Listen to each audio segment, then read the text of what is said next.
most common questions that I get asked a lot is, can I use milk in my dough as a replacer for water? How much should I use? What does it do? And what's the benefits of using milk? Let's talk about this. So when we're talking about milk in baking, here is just a general overview of the approximate stuff and ranges that you can find in milk.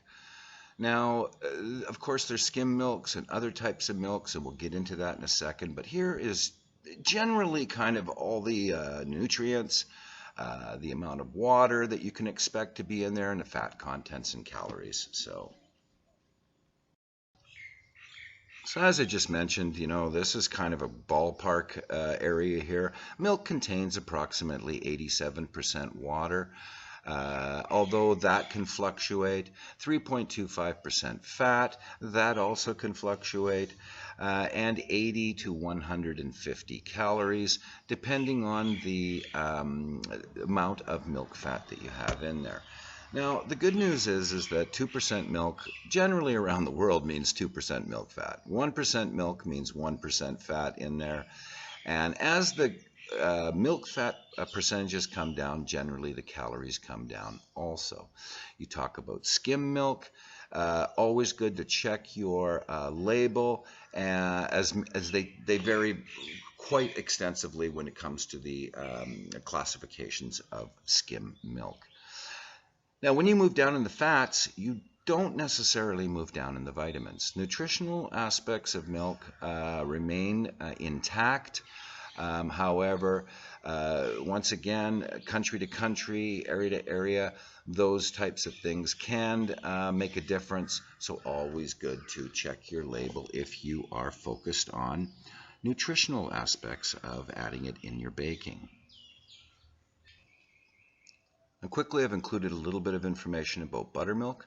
Buttermilk has a name that makes this idea or whatever that it's not as healthy for you. It's a buttermilk. It's got lots of fat in it. The truth really is to the contrary. Buttermilk is lower in fat and generally lower in calories than whole milk.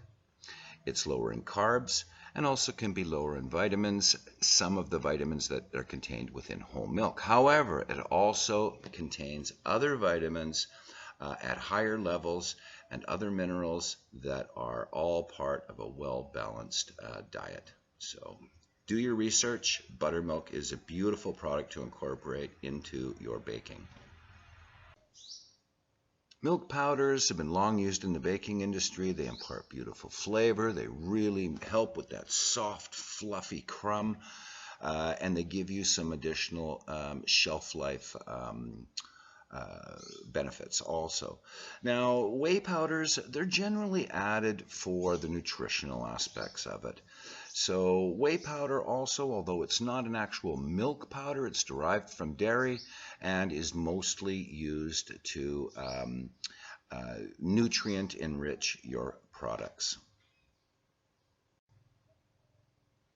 So here's a list of some plant-based milk alternatives commonly used in the baking industry. Most of the time these are used for people that are lactose intolerant or just really wishing to get away from animal milk-based products. So you can see them listed here. There's some emerging tech coming out with hemp. It seems to be in the news everywhere you look, so I've included a little bit of information on it. It is apparently very exciting. And if you want to know anything more about using these as substitutes for your regular dairy milk, look them up online. Like flour, all milk is different. And whether we're talking about plant-based milks or we're talking about dairy milk, every milk is different, and that change can happen from dairy to dairy, from region to region, and from country to country.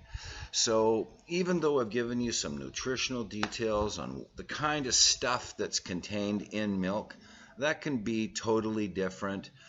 So it's always good to check your label and do your research. Contact your local dairy if you're really keying in on the nutritional aspects of your products.